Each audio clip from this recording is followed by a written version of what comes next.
Houthi की धमकी पर इजरायल का बड़ा ऐलान सामने आया। हालात यही रहे तो लाल सागर में जंग तय है। इजरायल ने कहा इजरायल भी लाल सागर की जंग में उतरेगा। दुनिया के बाकी देशों की परवाह नहीं करेंगे, ये इजरायल की तरफ से कहा गया है।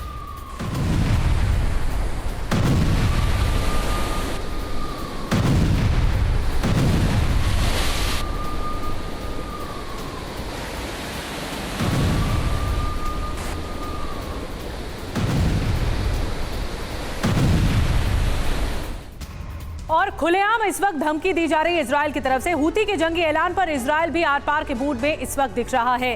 इजरायली सुरक्षा सलाहकार तजाशी हानिकबे ने हूथी की धमकी पर क्या कुछ कहा है, आइए आपको डिटेल में बताते हैं कि इजरायल कैसे धमका रहा है।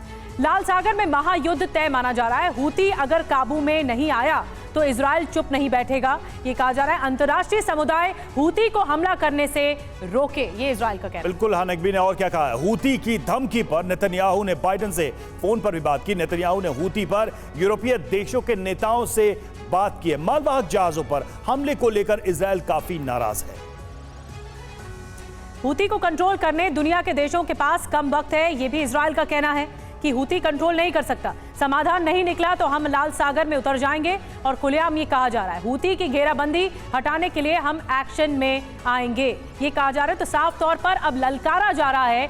अभी तक बच रहा था इजरायल, लेकिन अब खुलेआम धमकी। बिल्कुल, हानिकबी के ये बयान अपने आप में काफी इंपॉर्टेंट है। सिन्हा सर, एक रूस को लेकर जो नाराजगी इजरायल की है उसे आप कैसे देखते हैं? रूस खुलकर इस पूरे मामले में इजरायल के एंटी कैंप को अपनी तरफ खींच रहा है। ऐसे में आप क्या मानते हैं, इजरायल की नाराजगी या कोई भी दबाव, कोई भी रिक्वेस्ट रूस पर असर करेगी क्या? नहीं असर करेगी, क्योंकि रूस बहुत ही चतुरता के साथ अपने शतरंज के चाल खेल रहा है। रूस को आभास है, पूरी तरह से उसको विश्वास है कि यदि वो यूक्रेन वॉर में पूरी तरह से सफल होना चाहता है तो अमेरिका के लिए एडिशनल फ्रंट खोलना पड़ेगा।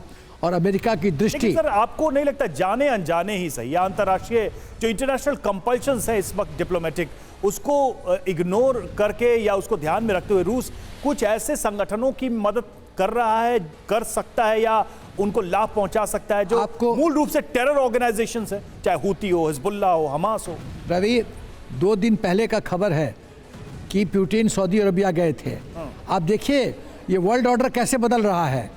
पुतिन का सऊदी अरबिया जाना, पुतिन का ईरान के हेड ऑफ स्टेट से मिलना, ये नया डायनेमिक्स, नया अरेंजमेंट बन रहा है।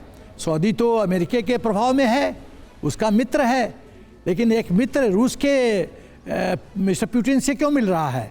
इसका मतलब स्थिति बदल रही है और मंथन चल रहा है, मतलब समीकरण बदल रहे हैं और अरब देशों से नजदीकी भी बढ़ रही है रूस की। और ये बताता है कि ये आगे और ज्यादा युद्ध भड़काएगा।